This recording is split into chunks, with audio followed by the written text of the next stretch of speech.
सांसद बनलिए, पत्रकार महासंघ के अध्यक्ष भेल व्यक्ति कनी नहीं बुझाइए जे ओहिमे कंजूसियाई कर दिलिए, क्षेत्र दिस बेसी कंसंट्रेट,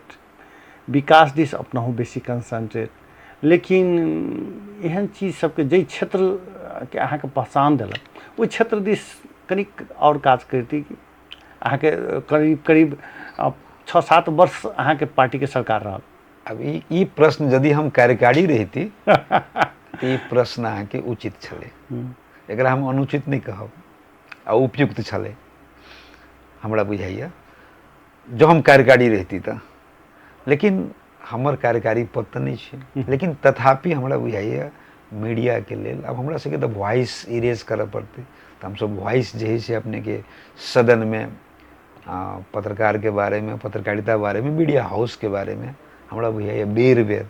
और भेंट कर कभी मंत्री सबके समय मंत्री सबके ध्यान आकर्षण कराइए। किछ काम भेले लेकिन संतोषजनक काम नहीं छी भेल, हम जना हमरा बुझाइए पत्रकारिता हमरो अपने के कखन तो काल अपने के कचोट होइत रहिए। लेकिन सुजीत जी अहाँ के हम विश्वस्त करै छी जे हम कार्यकारी में जाए तो हमरा बुझाइए जे से एहि प्रश्न के उत्तर उपयुक्त उत्तर भेटत। अखन हमरा लेकर उपयुक्त उत्तर नहीं, अखन हम बजबै तो झूठे हेतै।